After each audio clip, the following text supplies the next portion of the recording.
All right, so history. So here's the deal. You know, we've had a lot of history made. I mean, clearly there's a lot of history because we've been around a long time.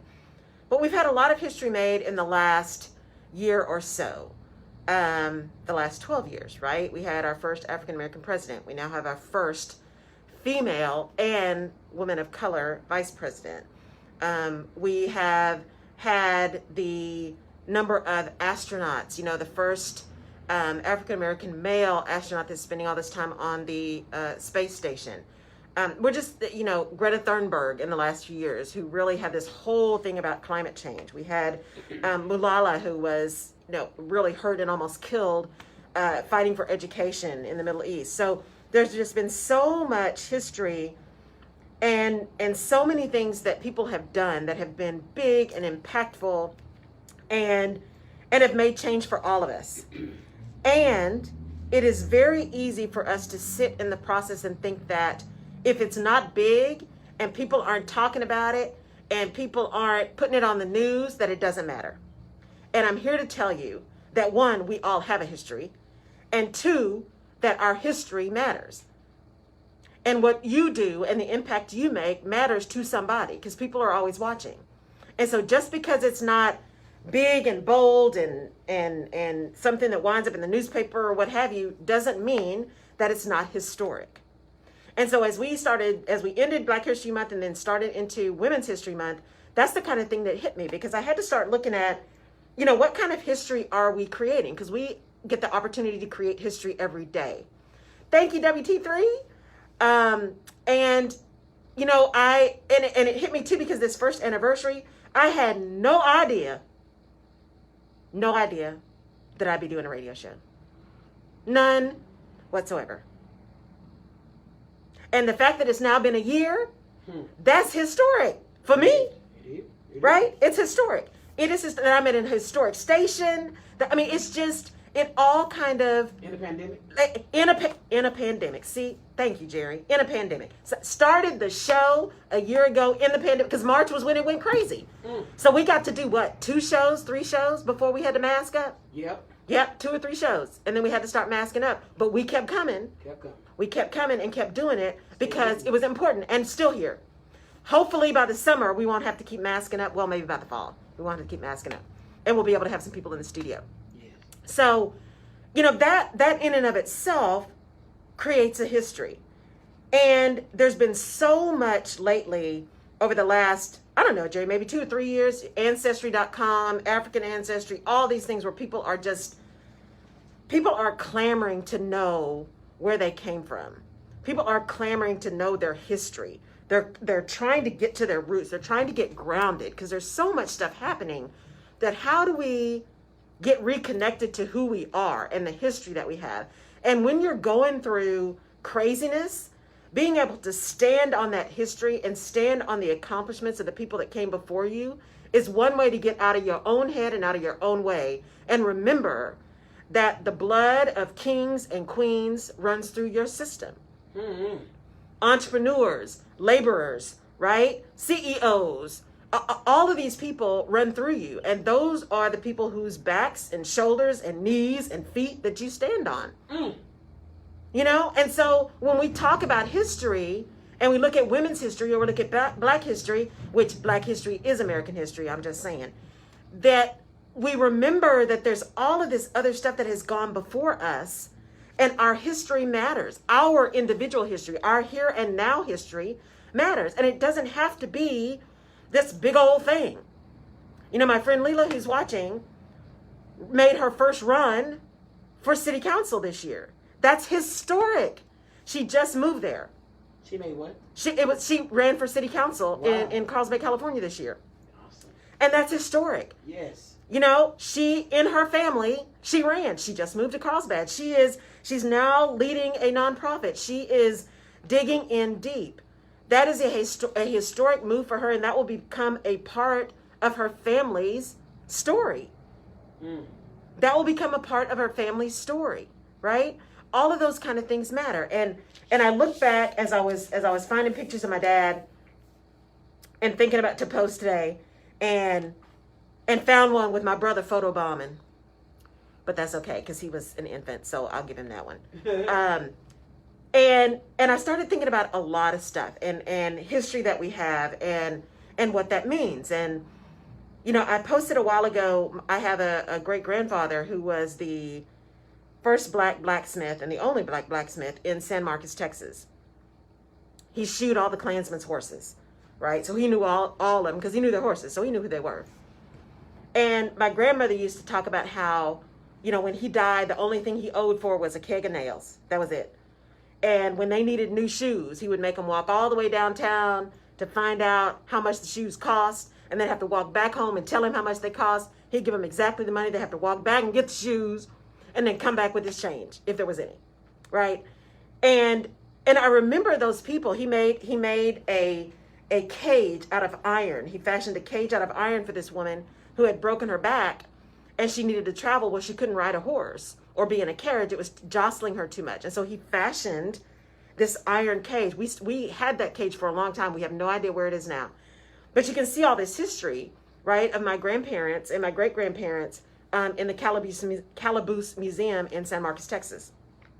Highly recommend it. It's a really great museum. Really small. And the house is still there. My great-grandfather's house, there's a Texas historical marker dedicated to that house. And it's still there. It's been made into like a meeting center and stuff, so that was a little disheartening, but it's beautifully done. And then I started thinking about my grandmother, right, who was a music teacher in Palestine, Texas. Well, actually, Tucker, Texas, so we can't even claim Palestine, y'all. In Tucker, Texas, outside of Palestine. And she had a student, who didn't have a piano at home. And I have to laugh because my dad played organ and used to have a jazz band when I was an infant. And we would, when we were growing up and we'd go to my grandmother's house, she would get so mad at him because he'd just sit down at the piano and just start playing. She's like, boy, read that music. Stop playing by ear. Read the music. And so she had a student who was learning how to play piano, and the student did not have a piano at home. So she would get to practice on a real piano when she came to see my grandmother. So my grandmother took a 2x4 and painted a keyboard on it. Between that painted keyboard and the few times she actually got to go to my grandmother's house, this student won a state music competition. Now that's called teaching. That's called believing in someone so much that you will them to be able to get it, right? Even under dire circumstances.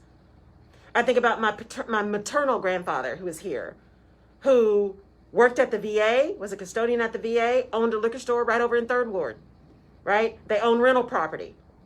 And I remember the lessons he taught me because we'd come here, he would have watermelon, we'd go crabbing and fishing and all this kind of stuff, or we'd get up and he'd been back fishing, right? Because he went early in the morning. And I remember he always had these grandma's cookies when they were really big, right? They're kind of small now, but those big grandma's cookies. And he always sold those at the liquor store. And so when I'd come in the summer, he'd bring a box of all the assorted cookies. And all during the summer, I'd just pick a package. every day I'd have a different package of cookies. And I remember going into the kitchen one morning or one afternoon, and there was, he brought in this new box with all the assorted cookies. And I'm like rifling through, and I find the ones I want. And I pull out the cookies. And as soon as I open the package, he stuck his hand out and said, that'll be 85 cents. What the fuck? And I was like, what? Huh? What? what do you mean? He said, nothing is free. Come on. Nothing is free. And I remember being devastated because I didn't have any money. And I remember having to wrap them back up and put them back. Because he was like, no. You don't get the cookies without paying for the cookies. Now, he used to make my brother actually work at the liquor store during the summers. But he, it was a lesson that he taught because it was, the history for me was, no. This is an entrepreneur. This is somebody who works for someone else, but he also owns his own business. And when you own your own business, you got to think about where you're spending money. And you give stuff away when you want to, but you don't give stuff away just because. That's good. Right? And then my grandmother, when he passed away, my grandmother was a domestic for years over by Rice. And when my grandfather passed away, she took over. She took over the liquor store. So this little bitty woman, liquor store at night, and managing rental properties. She had the energy. I don't know where she got all her energy, but she had it, right? So people who dug deep and had this history of, I remember she used to always tell us, you got to have faith, and faith doesn't mean you're in the church every Sunday. Because I know a lot of people that are in church every Sunday and don't have the faith of a mustard seed. Preach. So just, just learning from people who knew how to just make it work, who knew how to dig deep. Now, when my grandmother passed away, she was also a baby of the Depression. So she had every bag, every bow, every car, everything. I told Mom, I said, we need to just light a match. Because it's going to take us 4 years to get through all this stuff. Mm-hmm. But she kept everything because everything still had value, right? And you could always use something over again. You don't just throw stuff away. You don't just waste your money like that, right? There's a lesson in that. And then I think about my parents and my mom, who is a retired surgical nurse and taught surgical technology at Odessa College, ran the program herself, did have someone who would help her when she took her students to the hospital, but most of the time didn't have anybody who was actually teaching the other classes. So doing the curriculum, doing the test, everything, being at the hospital with all of her students, having to go through, different operating rooms, making sure they're okay. Had one of the highest pass rates of the boards, right, in the state. And of course, when she left and retired, the person who took the job after her got an assistant, but that's a whole different story. And I remember when I was a senior in high school. So, when you're a senior in high school, you're busy all the time. I was in band. I was in everything, right? So I'm always gone. My brother was in 9th grade. We always had something to do. So my mother was working full time. My dad was working full time. She was running her whole program at the hospital and there, had decided to go back and get her bachelor's in nursing, going to school full time, got bronchitis so bad that she broke ribs coughing. And the woman still made A's. So when I start whining, I have to remember that, because my herstory says, suck it up. Have a moment, because we all have moments, but you're made of stronger stuff than that. You're made of stronger stuff than that. Yes. And then my dad, whose birthday's today, would have been 81, who was an educator, who believed all kids can learn. Tisa, I remembered, V was reminding me to use my button. He made these buttons called All Kids Can Learn. I remember I gave mine away to the village in Jamaica. So I got to find another one. All Kids Can Learn, who would tell teachers, the teachers who were teaching all the honors classes, you tell me how great a teacher you are because you're teaching honors classes. I want you to teach that kid who didn't get to eat for the last 3 days, or who is going home from school and working to support his family. When you teach him and you can help him feel like he can succeed, then you tell me how great a teacher you are. Because all kids can learn, not just the privileged kids. All kids can learn. And I remember him working really hard to be sure that everybody had an opportunity. And I remember him trying to get to the administration building so he can make a bigger impact. And we found out later on, and I don't think I've ever said this publicly, but I'm saying it today. We found out later on that there was actually someone that they would ask to apply for the same job every time my dad applied. So they couldn't say, nobody could claim that they were discriminating, because this person also happened to be a person of color. And we know this because the person said it on their deathbed. And see, Lord don't like ugly, so karma has a way of coming back. So I know that'll be taken care of. But despite all of that, he continued to show up and continued to be a contributing member of society and contributing member of the community and continue to lift people up. And so when I look at those things that they went through, when I look at, him losing his dad when he was in college, and I look at all of the things that we have been through and all of the things that my parents and my grandparents and my great-grandparents put up with and tolerated, in many ways tolerated because they didn't have a choice, or at least understood and then found a way to move around it, then when I get in those spaces where I'm like, oh man, I don't have any energy, I don't have any drive, I don't understand, this is so hard, I have to really pause a minute and say, now wait, because my history says this ain't that bad. Mm-hmm. There have been people who have gone through much worse, much tougher, much harder, and I'm made of stronger stuff than that. So have the minute, have the moment, honor that. Thank you, Jackie. Honor that. Because we do need to honor our feelings, and we need to honor that it's not always easy, right? Because sometimes when we ignore that stuff begins to fester. And so you do need to acknowledge it and be aware and own it. And sometimes you just got to wallow. You got to Netflix and chill. But then you get up, you get dressed, you show up, and you keep it moving. Mm-hmm. Because You are made of stronger stuff than that. And you have a history. And there's somebody watching you. There's somebody depending on you. There's somebody that believes that because they saw you do it, they can do it too. That may be a child. That may be a friend. That may be somebody you don't even know who's just paying attention and who needs to see your strength in that moment.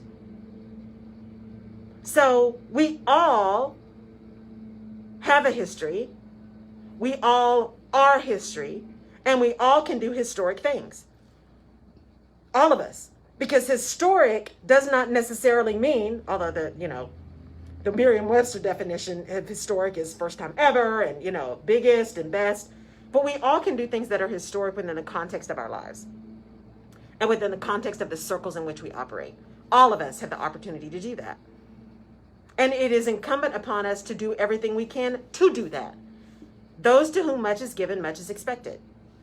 And so if we are going to make an impact, then we have to show up. And if we show up, we have to show up the best and the strongest and the brightest and the most authentic and the most vulnerable and the most humble that we can. Because none of us is perfect. We all have issues. And we can all learn. So I posted, I think last week, that really sucked. But what'd you learn? What did you learn? Because it's not failure, it's learning.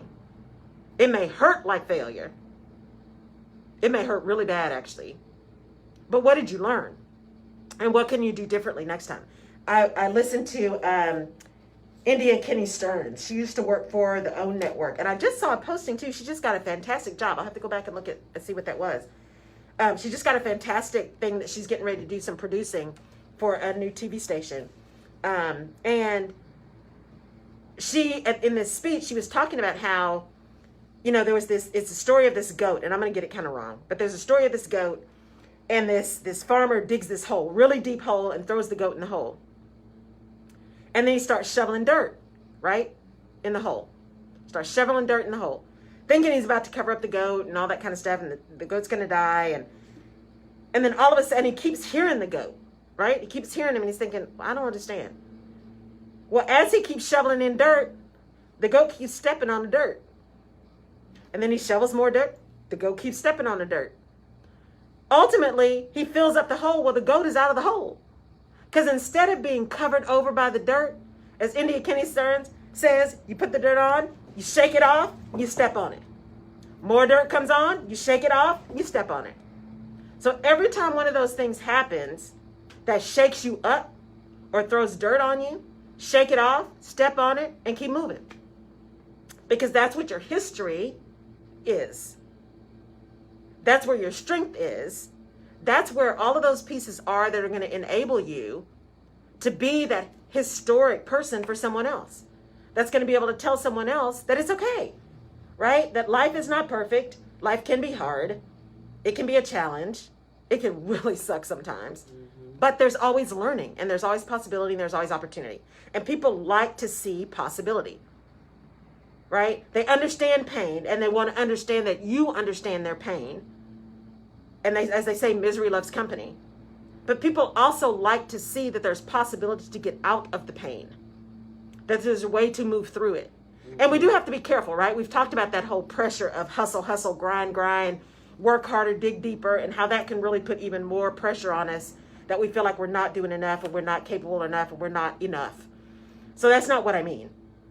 What I mean is enabling yourself to take those pieces that are hard or difficult or painful and moving through those and using those as your foundation, using your history, using those shoulders, those backs of people who have built things for you to do better, and using that. Because people are looking to you. People are looking to you as their history. You may be in somebody else's history book. You may be their family history. And that's important. That's important. What you do matters. Where you go matters. How you show up matters. Our history matters. And we need to celebrate the things that are historic for us. Because just because they're not historic for the nation doesn't mean they're not historic. Doesn't mean they're not historic. The fact that I'm on a radio show is historic. It is. Because I don't like being visible. Right? Now, I like serving, and I like connecting, and I like being able to deliver something that matters to people. And that means I have to show up. And so I do. But this is big. Hey, Pete. This is big, right? And so being able to celebrate that is amazing.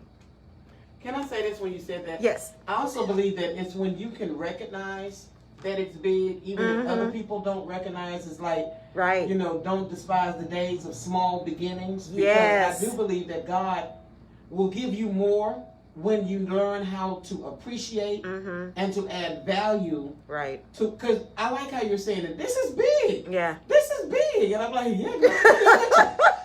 But that makes my baby leap to know that you have an understanding of the value of what you've been given. And a lot of us are doing without because we don't respect the value of what's been given. Right. Right. And I like the way you said that. Don't despise small beginnings. Yeah. Because people think, and if you believe social media, people think I show up, I want to have $1 million business tomorrow. All I got to do is say 2 things and I got it. Okay, well, now, if you're independently wealthy already, that might be true. If not, you got some work to do. Wow. And some people are going to start bigger because they're bringing clients with them, or they're leaving somewhere and they've got a reputation, or they've been visible. Some other people are, really going to have to work hard. I mean, and I'm telling you, when you're building a business, it is not easy. You got to decide it's something you really want. Because there are going to be many times, I'm a witness, when you're like, really? Now, I say this is what I wanted. I said this is what I wanted. I still believe this is what I wanted. But dang, this is hard. Is it supposed to be this hard? Do I not know? What am I missing? All that kind of stuff. It gives all kinds of room for all that head trash, y'all. Okay? But that whole idea of small beginnings, just be focused. As I told people in the summit, and I had a conversation with a couple of people afterwards, that it is important to know where you're going and why you are going there. So when things get hard, or when you thought something was going to happen, but it happened a different way, it doesn't throw you all off your game, because you still got your vision on where you're going. And so those little detours are just that. They are detours. They are not derailers. But if you have no idea, if you are not able to celebrate the small victories, if you are not able to sit in the little things, right? If you're not able to really understand and take heed in where you want to go and how you want to get there, you're not going to be able to be and show up the way you want to be and show up. It's not going to happen.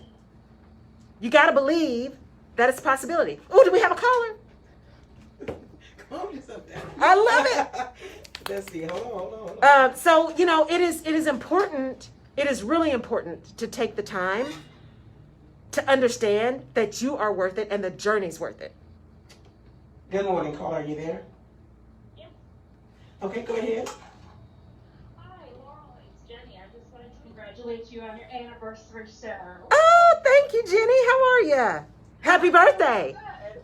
I had a question for you as I was listening today Sure. about all the history, and we talk a lot about, sometimes we just need to hang in there and stick it out. Yes. But sometimes it's time to go. So how do you advise people in their careers and in their lives when they need to stick with it and persevere, especially as women? We're like, we just got to stay, we just got to, bear down and get through it.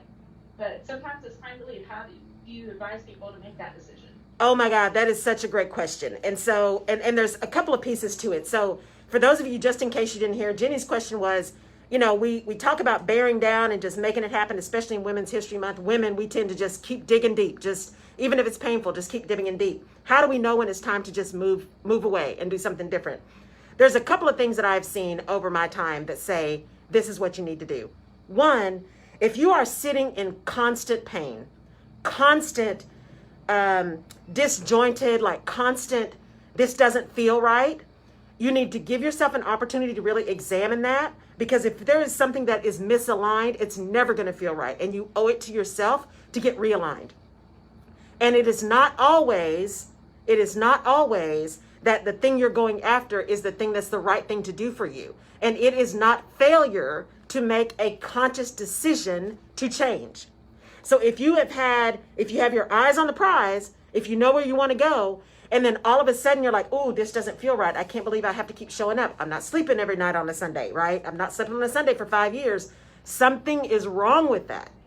Give yourself the opportunity to really examine what that is. Take your time and pause, because you don't want to hurt yourself because you're mad at them. Pause, understand, evaluate, and then make a conscious decision on what happens. And don't let yourself feel guilty that you just have to stay. Especially people in a career. If you're a leader and you've built a team, many women will continue to stay because, oh, I built the team. I feel bad. I don't want to leave them. I feel like I'm abandoning them. The best thing you can do when you are not able to continue to show up and serve and deliver at your best level is to leave and stay connected, because they see the strength in that, and they see that you have a choice and you have made a conscious decision to take care of you so that you can take care of them. Does that make sense? Yes, that's awesome. Thank you so much. Awesome. Thank you for calling, Jenny. Thank you. Woo-hoo. I love it. I love calls. Keep calling, y'all. Keep chatting. Keep asking. Thank you, Nancy. So let's give the number out again. Yes. It's 713-319-8347. 713-319-8347. If you have a comment that you want to call in, call us. Yes, would love to hear from you. And I'm trying to watch my little chat too, so if I miss you and didn't see you, forgive me. It's just scrolling, and so I might miss some of them. And I know Jerry's watching the KCOH page, and so we're trying to keep everything in line. So, you know what you did in there saying there was a good question, because that was, you saw me pointing yes. at the speaker. What about when people tell you have to be very careful when they say, it couldn't be me, you should leave? Because I've had that a lot of times when people have left and they're like, why are you still there? And if you're not really assured of why you're there, you can be misled. You can. You know, we've talked about this a lot before. It is very important that you are really clear on what you want and why you want it.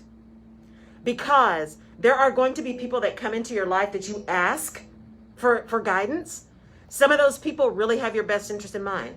Some of those people don't. Some of those people don't. And they may just want you out of the way.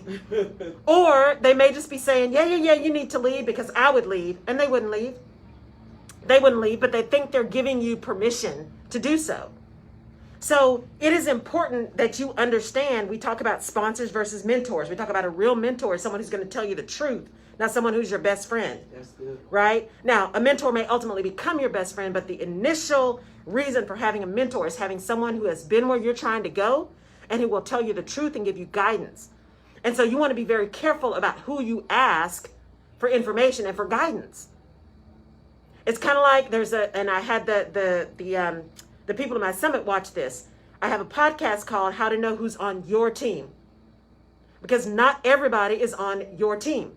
You got to know who's on your team, right? Who is pulling for you. Because the people who are really on your team are going to tell you when you need to suck it up. They're going to tell you when it's you. And they're also going to tell you when, you know what, it's time to make a plan. And they're going to tell you when you're trying to make a plan and you're desperate to get out of there. They're also the ones that are going to tell you, I know you're really ready to go. It's not time yet. Take advantage of where you are. Make your plan. Look for something that really makes sense. Do not move out of desperation. They're going to help you try to get your mind right to stay where you are, even if you hate where you are, so that you can make a plan that doesn't hurt you because you're mad at them. So just be really cautious and really mindful of who you're talking to and whose advice you take, including mine, right? Because here's the thing. Everybody's got an opinion. Everybody's got an opinion. That opinion isn't necessarily the best advice for you. It is an opinion. So make sure you are paying attention and that you know who you're asking guidance from. Because not everybody has your best interest in mind. And they're not gonna. And if they don't know your why, they really can't answer that for you. Right. Because you may not want the same thing they're wanting. And our reasons why change over time. Yeah. And that's the other thing related to the question that was asked. You know, you want to don't stay in a constant state of self-evaluation. Take it from me, type A insecure overachiever, right? You can over-evaluate yourself. But when things don't feel right, give yourself an opportunity to evaluate, because our lives change. What we need changes. What we want changes over time. And so just because something fits now doesn't mean it's going to fit later. Mm-hmm. Remember, people come into your life for a reason, a season, or a lifetime. Jobs come to you for a reason, a season, or a lifetime. Well, hopefully not a lifetime, because hopefully we don't have to work until we die, right? There are reasons that things ebb and flow. And so give yourself the grace and the opportunity to decide that you want to do something different and that it's okay to do something different, and to evaluate that and determine what that could be. Because you just may, your family situation may change, your financial situation may change, your health situation may change, which will require you to do something different. And it's okay. The challenge is to not stay in something that is hurting you out of obligation for someone else. Especially not a career, not a job, right? It's different if you got a family thing and you just gotta, you gotta stay connected because it's really important to do so. But even then, you still need to remember to put your mask on first, because you can't help anybody if you're not well, right? So you got to take care of you. But give yourself the opportunity to really reevaluate, because sometimes it's time to go. When I realized that I had not slept on a Sunday night for 5 years, it was time to do something different. That was not good. That was not healthy. When I realized I wasn't able to show up the way I like to show up, energetic, positive, engaged, right? Listening. Well, I stayed engaged, but I just wasn't excited. I wasn't like calm. I wasn't me. And when you stop feeling like you or acting like you, pause. Practice the pause. Take a pause and try to understand why, so that you can understand what to do. Because if you just jump in, right, you're not going to know. You may not even get to the root cause. Understand why you're feeling the way you're feeling, so that you can address the root cause of the issue. That may or may not be leaving. That may be just changing jobs in the same organization. That may be just getting more rest. Can it be also integrating something else? Yes. You and I talked about this. I said, because before the pandemic, I had plans on traveling. Yes. And then all of a sudden I'm like, God, dog, I'm stuck here. But then it was like, you really can do what you've always done through Zoom, as far as comedy shows and things of that nature. Wrote a book in between that time. So is there something that maybe some people are feeling like they're not living their dream, but they can integrate it in what they're already doing, and you don't just have to throw the whole baby out with the bathwater? You absolutely do not. It's called, adapting. It's called sometimes a pivot, right? A whole pivot. But sometimes it's just adapting. So, okay, we can't necessarily get on a plane, but that doesn't mean that you can't now do all these virtual like museum tours that are happening. Yeah. Even the Louvre has a museum tour that's virtual. That you can't go to Travel and Leisure on Instagram and look at all these places that you want to go. That you can't look at the top 10 whatever or the top 6 whatever and start planning your next trip. Maybe this is the time, because you really want to go on a beach vacation, but you weren't sure how you were going to do that. Well, now you get to get prepared. Right? You got plenty of time to get back in that bikini. Shady. I'm just saying, because I'm right there with you, right? You got plenty of time to get prepared for that thing you want to do, to learn that language, to take those golf lessons that I'm still working on, right? So it's about adapting and flexibility. And that's why, if you understand your why do you like to travel? Yes, part of it is, you may enjoy being on the plane. You enjoy meeting new people. You enjoy seeing new things. Well, we can't do anything about being on the plane right now, but you can do something about learning new things, meeting new people. It's just virtually instead of in person. And who knows, you meet somebody virtually, you see something, virtually. And then when you get to go there, it's even greater, because you're like, oh my gosh, I had no idea it really looked like this. You said in the beginning of your show, not today's show, but back in the day when we first started out, you talked, in the pandemic hit, you found out that many companies are now seeing that they don't have to have employees on site. Right. That a lot of jobs they thought couldn't be done at home are now done at home. Right. We're learning a lot, right? And so it's that whole idea that ties into integrity and ties into honesty and ties into truth. You can no longer say for many, many jobs, it can't be done remotely, because that's not true. You can say we prefer it be done in person, And that may be your truth, right? You really enjoy the engagement. The organization really takes pride in the camaraderie that's built by in-person connection. That is all true, and that is valid, and that is, if that's how your company wants to operate, I think that's fantastic. And there are a lot of people who are really struggling with not being able to be in the office because that's kind of their office family, right? It's really, they get energy from that. And so you can no longer say it's not possible, but you can say we prefer.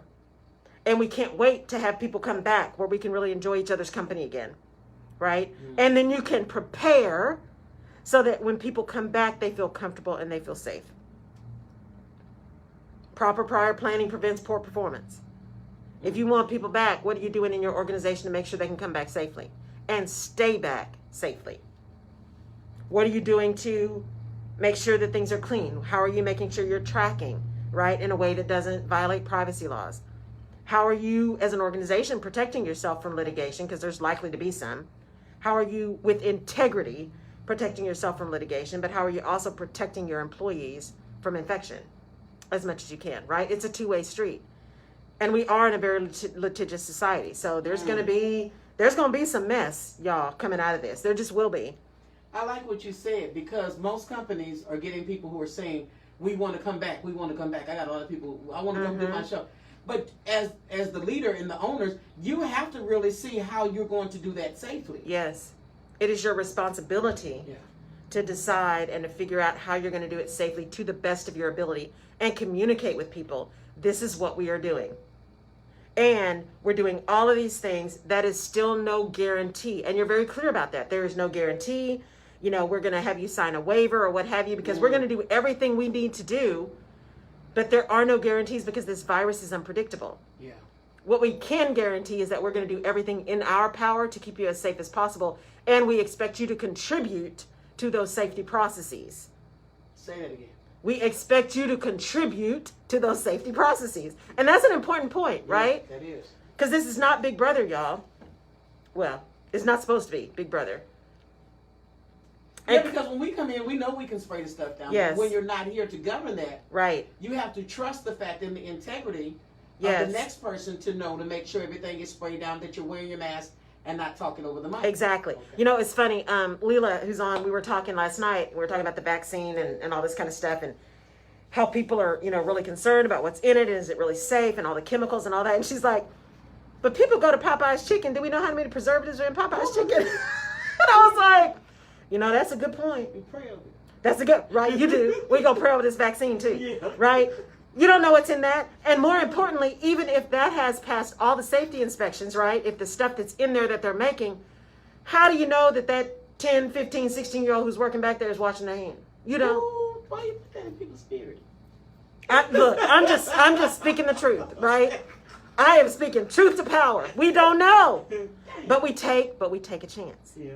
We take a chance. We pray on it. We take a chance. We just say, Lord, I know I really need this Popeye's chicken today. So just protect me. Protect me from the child who doesn't know how to wash their hands, right? Yeah. So it's the same thing. When you are starting re-upping your business, when you're bringing people back to work, it is a combination of processes and procedures and rules and individual accountability and responsibility to participate.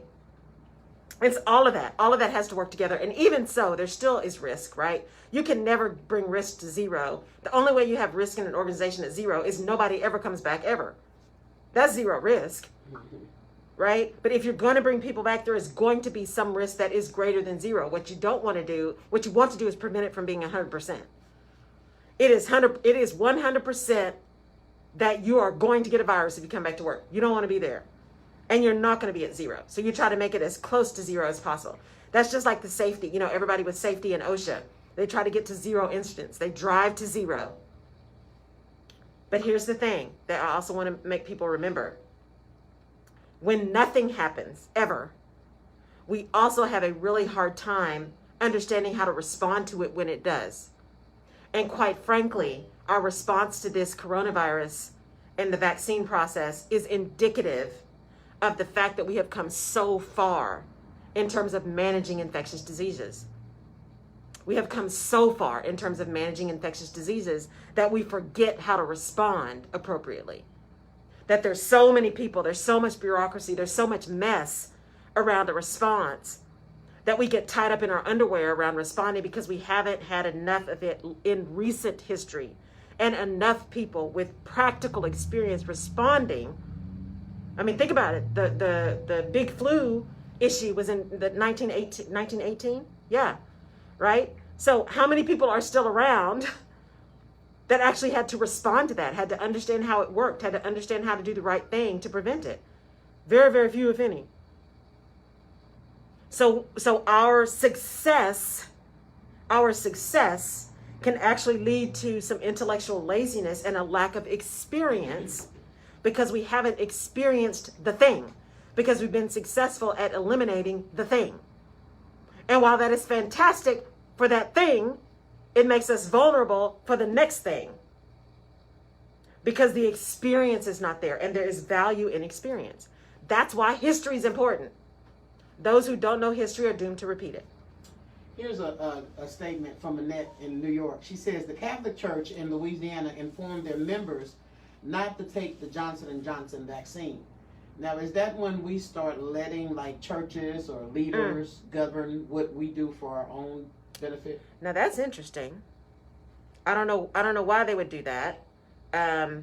Johnson & Johnson has a history, as many pharmaceutical companies do, have history of not being the most forthright in terms of potential side effects and negative impacts of their stuff. You know, there's the whole talcum powder issue with Johnson & Johnson.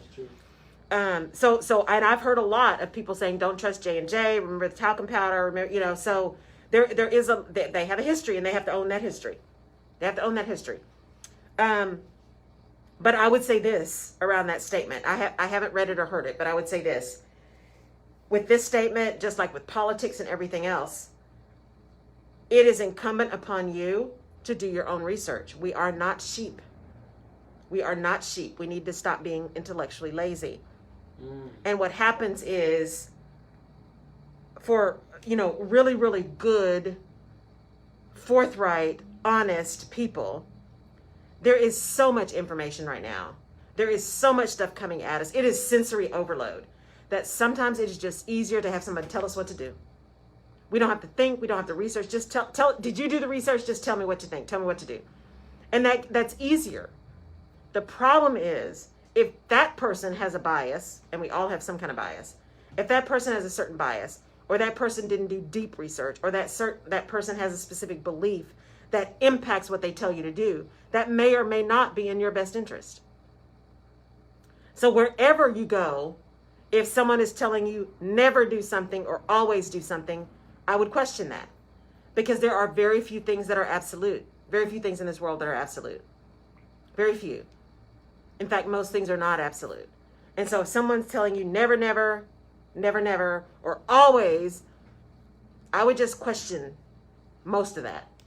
And we do have to be careful about giving our opinion on a situation, because we have people who call or hit us up here and want to know, should they take the vaccine? And I tell them, that is your personal decision. Absolutely. As for me, I've made a personal decision that I need to do that for myself, to do what I do career-wise, but that may not be the case for you. So, and then people think that you're being lazy, not telling them, but you don't want to hold yourself accountable for them making a wrong mistake, because people are looking to you to give them some clarity. Absolutely. And that's probably how that happened at the Catholic Church.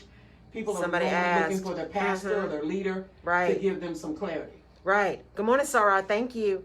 Yeah, I think, you know, what's interesting, and that's why I call it the Rutledge Perspective. All of this stuff is based on my experience and my opinion. And I tell you guys, based on my experience and my opinion, here's what I think. And you hear me say often, do your research.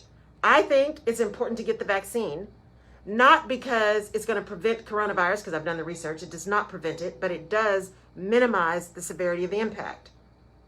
That is based on my research from somebody with a needle phobia who was not excited about doing this, and who still has concerns about how fast it went and all that kind of stuff, right? And it is old science. This is not new. It is. If you do the research, this was not just something that somebody thought up all of a sudden. This is old, proven science that did this.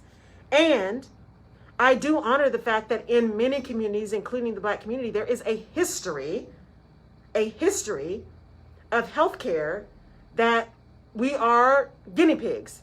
So I completely understand the fear and the concern, right? And the distrust. And do your research. But you just almost dispelled something because you said this is old science, and I've heard you say that they've been working on this because there is a lot of people saying, no, I don't want it because they have not come up with a cure for diabetes or cancer. Right. But because they've been working on this a while, this is not, because to us it looks like it's rushed. Right, it's old science. Well, and here's the thing. I do think when you talk about, because I asked the same questions, I'm like, okay, they were able to do this with old science very quickly. Why haven't we been able to move faster on type 1 and type 2 and cancer and, MS and all of these other things? Why have we not been able to move as fast? Part of that, Laurel's opinion, Laurel's perspective, part of that is capitalism. Yeah. The longer it takes, the more money we get. The more research, more research grants, the more, it's money driven. But the other part of it is some of those diseases are so debilitating, and the ability to get people to participate in trials can be difficult. And there is not the imperative, like the immediate imperative, like happened with the coronavirus. That is harsh, but that is the truth. We have 500 million people who have died in less than a year, y'all. That's significant. And it was fast, and it was global. It was a global pandemic. That drove people to get off their rear ends and make some stuff happen, right? We're not seeing that same, unfortunately, we don't see that same sense of urgency outside of the advocacy groups pushing for cures, right? Cures for heart disease, cures for MS, cures for cancer, cures for ALS, cures for diabetes, type 1 and type 2. The advocacy groups are pushing that forward and pushing people to do more research and do it faster and to find those cures.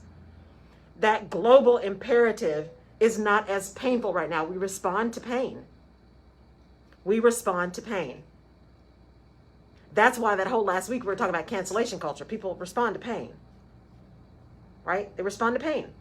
And so while it is painful for the people who are undergoing it, it has not been such a broad level of pain that everyone is experiencing it, right? It's just like, I heard this a long time ago when in the middle of the Iraq war.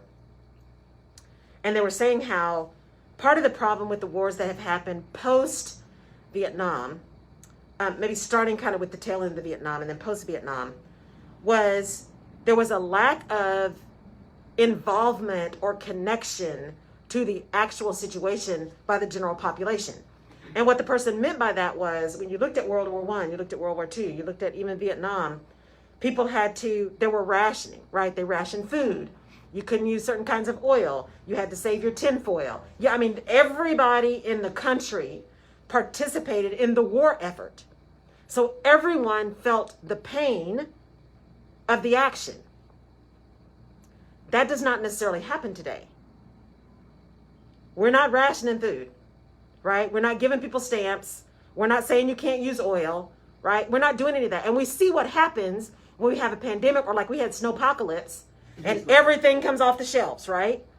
And when you're rationing, everybody gets something because everybody only gets a little bit of everything. That's what happens when you ration. You can't go buy 400, cases of toilet paper because you're rationed to one. Because everybody is participating in supporting that everybody has opportunity. Now, a lot of people will call that socialism or communism or what have you. I call that everybody experiencing and being accountable for the action and the decision that was made.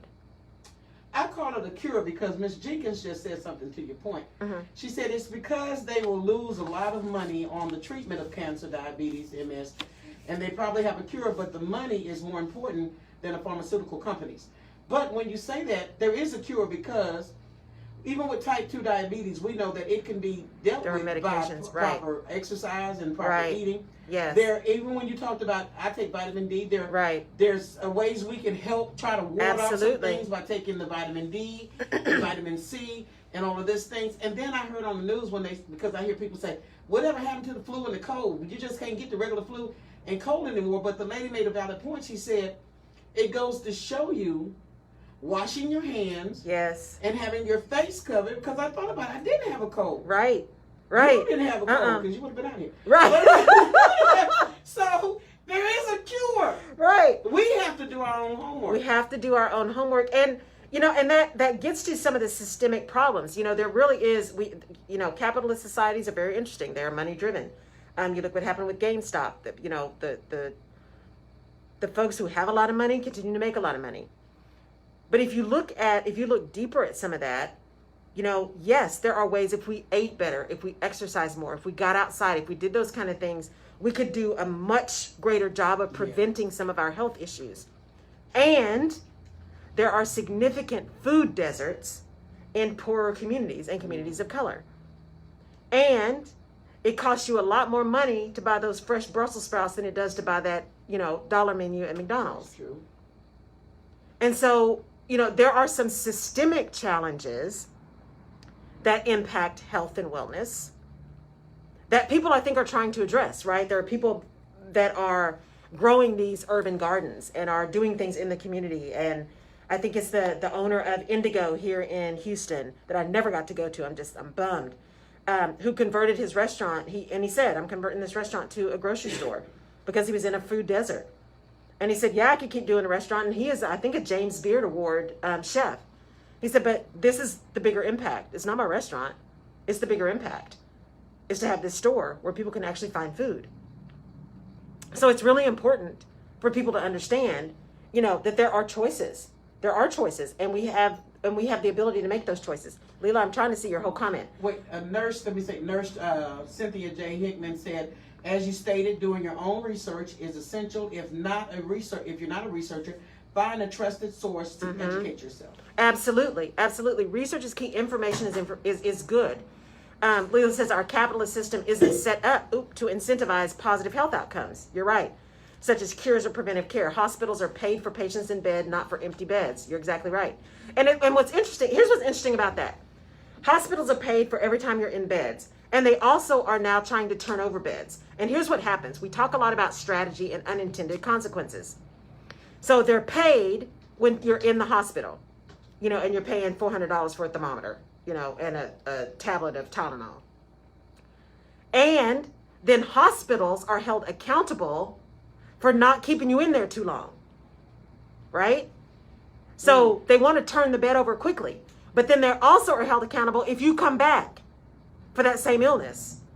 So we are putting in place processes that say, put people in the hospital because we're going to pay you, but we're going to punish you if you keep them too long.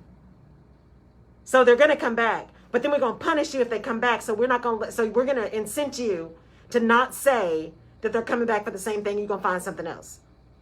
So the system is not necessarily one that supports a level of integrity and honesty in the care of a patient. Now, I am not casting dispersions on healthcare workers. I think there are people in hospitals who are doing the best they can to serve people. They are in that because they want to serve people. But the system is a system built on money, not necessarily on the idea of improving health. Right. Other than, you have St. Jude's and you have, the Mayo Clinic and you have, MD Anderson. You have places whose mission is to really solve disease. But in general, just kind of that healthcare system is money driven. And, that's the argument around, healthcare for all and socialized medicine and all those kind of things, is that people should not have to go into debt just to stay well. Because if you look at the whole system, the same people who are going into debt just to stay well are also the people who don't have access to clean water or the healthiest food or all those kind of things. It is a systemic process. And these are big issues, you guys. These are really, really big issues. We act like if we just push this legislation, then everything would change. That's just not true. Our issues are deep and they're broad, and they took years and decades and generations to get here. Now, most of the time, if you pay attention to history, you can pinpoint the point in time where it started to go downhill. But it takes courage, it takes intestinal fortitude, it takes research to be able to call it what it is, and then address it. And we're not there. Because if we call it what it is, then somebody's got to be accountable and responsible. And there's guilt associated with that. And then if we identify it, then we are now accountable for doing something about it, which means people have to have courage, which means that they're fighting opinion as opposed to fact. And as they say, you are absolutely entitled to your own opinion. You are not entitled to your own facts. And we have a hard time in this country right now, especially after the last 4 years, really paying attention to facts and the truth. And the only way we're going to make some of these big systemic changes is to acknowledge what's true and put aside the ego and do what's right to fix it. You know, you said something earlier about the food deserts, and it made me think about, I used to see Pete walking down the street eating a sausage sandwich. Mm-hmm.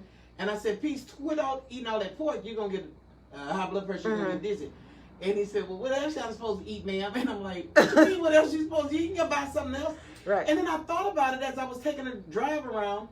Where are the grocery stores here, right? Right. So one day I asked Pete, where do you get groceries? Mm-hmm. Oh, I catch the bus and I go such and such.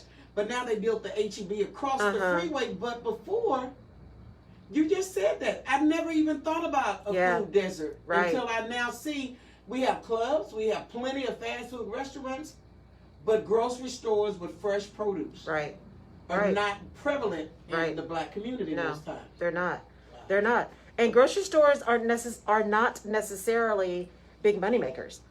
Mm.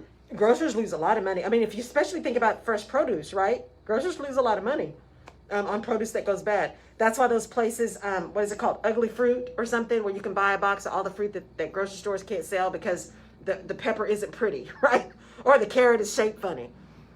So you can get that kind of stuff in boxes. So I think people are starting to recognize that just because it doesn't look pretty doesn't mean it eats bad, right? It's still good. It's just not pretty.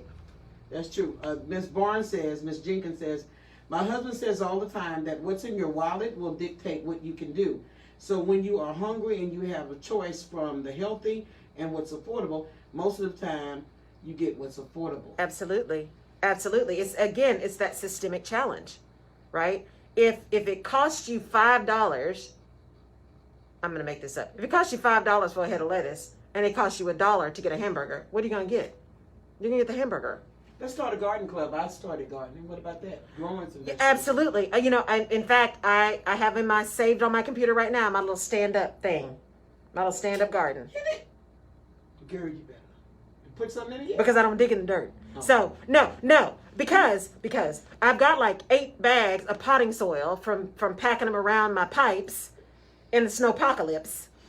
And I was like, well, now I got this potting soil. I can go get my stand-up garden because I don't dig in the dirt. I can get my stand-up garden and plant some stuff. So I'm excited. I'm going to plant some cucumbers and some blueberries and, but I'm waiting until May. Snow eclipse, is that what you call it? Snowpocalypse? Snowpocalypse. I said the next time I'm going to plant some turkey meat. Yeah.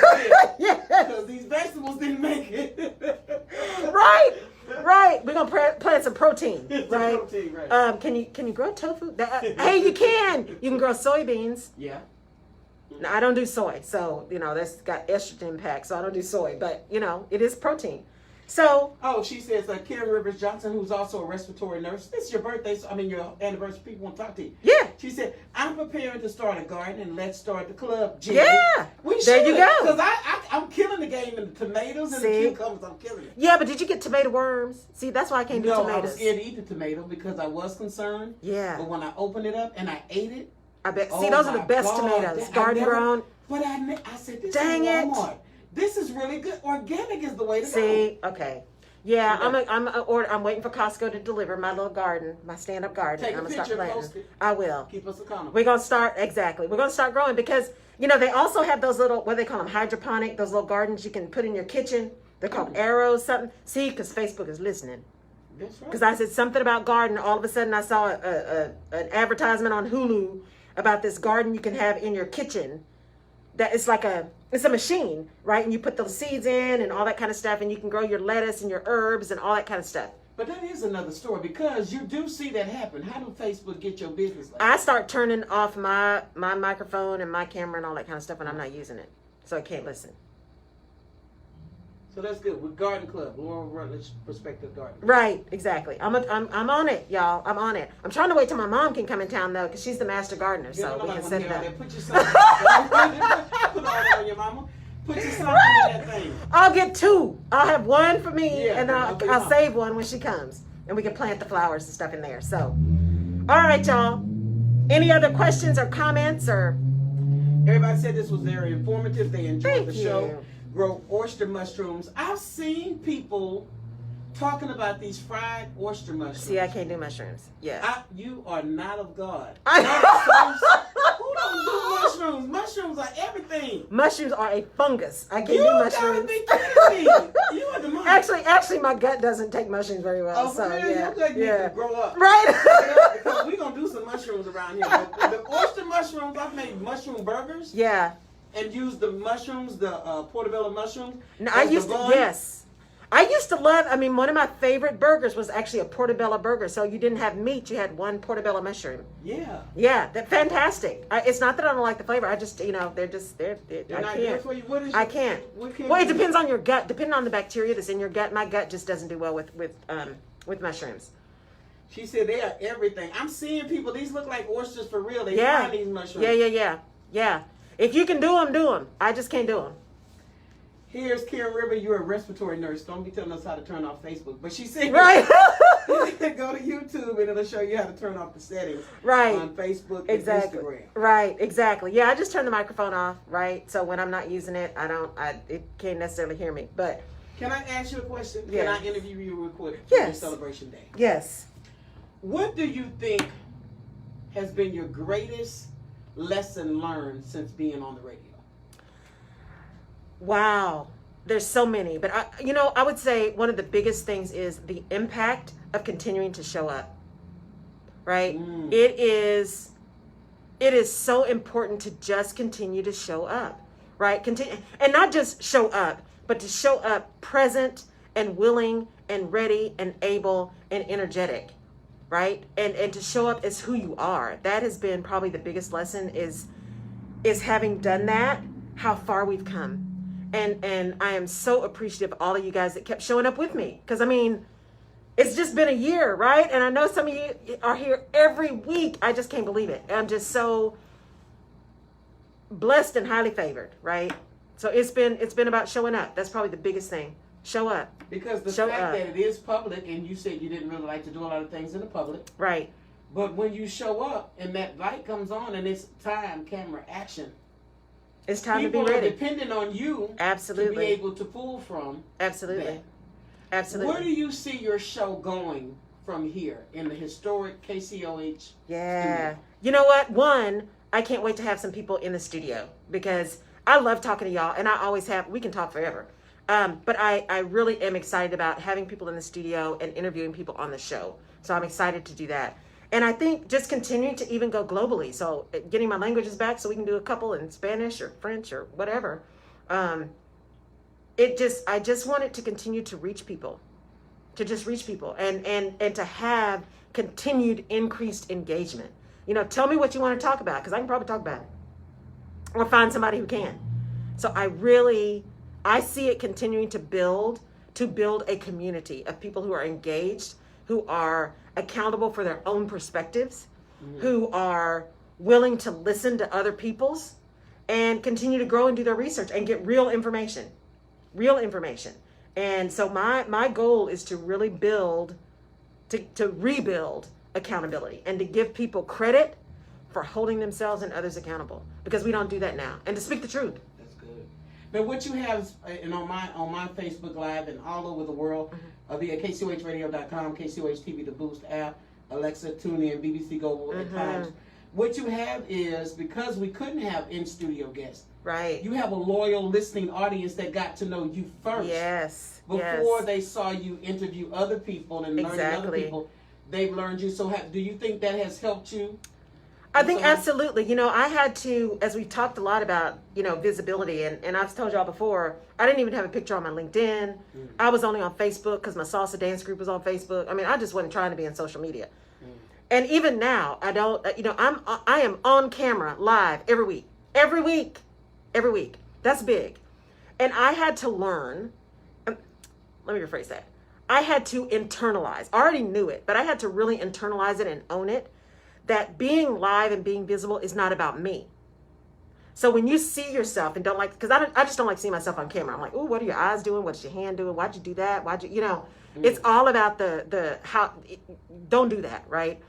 But the reality is, it's not about me. It's about the message. It's about delivering. It's about service. And if I was able to remember to focus on the service and how I'm serving people, then looking at myself was not the issue. It was understanding that in order to serve, in order to really be able to give back, I have to show up. I have to show up. And that showing up is critical. And being able to do that at KCOH and y'all showing up, because it wasn't just about me, y'all showed up, helped me continue to show up. Your feedback helps me continue to do this. It does matter to me. It matters to me a lot. And it forms, what I'd like to talk about. So please, when I say, let me know what you want to talk about, I really mean it. I really mean it. Because if there's something that's really heavy on your heart that you think we need to address, we will talk about it. We will talk about it. When you say you want to get your other languages, and as I listened to your podcast, I didn't know that you were so well versed and so well traveled and blah, blah. blah, blah. But blah, blah. And we talk about that. And the other day I had that interview with Vice President Kamala Harris. Yes. But that was a win for the station. The reason why it was a win for the station is they listened to the station. Yes. Because they were referred by someone here in Houston to do that. Yes. So when you talk about globally, we want to encourage people to know sometimes we don't have to do all the things we think we need to do. We don't have to have all the connections we think we need to have. No. We need to do what you just said. Show up. Show up. Be relevant. Be helpful. Yes. And be consistent. And I want to honor you because you have done that. Thank you. You have shown up. You have brought great topics. You have been a great host. You've been a great talker and a helper to other people. You've even got me to start doing some things in my head like, it's not unkind to be right. Not unkind to be clear. It's not unkind to be clear. So that's when you have a good show. Yeah, when you can sow those nuggets and you can see the growth. Show them your background picture. Please. Oh yeah. Now when Laura came here, she looked like Shirley Caesar.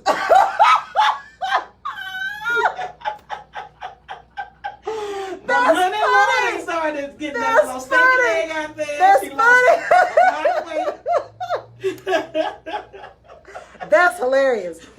Yeah, I'll have to post the before and after on my page. And y'all, I just really appreciate it. Thank you for showing up. Thank you for following me. Follow my page, The Rutledge Perspective on Facebook. Follow me on Instagram, Laurel K. Rutledge, laurel.k.rutledge. I'm out there. Let me know what you think. Let me know what you want to hear. And as Jerry said, I think it's important to show up because you never know who's watching. And so I just want you guys to know, even those who aren't saying anything but who are tuning in, thank you. Thank you. And I hope that this is helpful for you. I hope that it adds value for you. And I hope that it continues to touch you in a way that helps you not sit in overwhelm, that helps you not feel like you can't, because you can, and you do have a choice. And don't let anybody tell you you don't have a choice, because you do. You just got to decide which choices you want to make. Karen Rivers Johnson said, I needed to hear this because I just started my TV show to empower people. Congratulations to your TV show. Have us on. Me and Laura. Awesome. Been on our show. Yes. Okay. Karen. So congratulations. Congratulations. Yes. I think it's important to celebrate sisters. Yes. Because I think because of being it Women's Month, and I know we talked about history for everybody. Yes.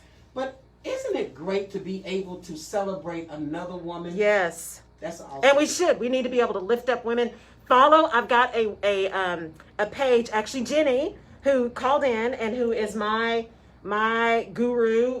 They are a big sponsor of the show. Started this village for me. It's called Empowerment Village, and it's all about lifting other women up. And one of the things we posted was how great it would be to just lift other women up. So let's continue to lift women up. Sorry, Love Jackson, thank you so much. I love you too. Let's continue to lift each other up. And congratulations on your TV show. That is awesome. As Jerry said, we are available for guest spots. That's right. We wouldn't be more than happy to support. I'm just saying. So congratulations. Let's continue to lift each other. Thank you for being here. Please, please, please go out, do your research, consider the vaccine. We want to get to the place where we're not having to wear these masks. I'm ready to make up my whole face, y'all, for a change. So please consider. I bought some lipstick the other day. I'm like, where you going? Where you going? But I did put it on and just sat there. Looked in the mirror like a little color purple. Right? Sat there hey, put your lipstick on and record some video. That's what you need to do. That's true. Record some video. That's what I do. So thank you for showing up. Thank y'all for being here. I really appreciate it. Go lift somebody up today. Let's celebrate. We'll see y'all next time.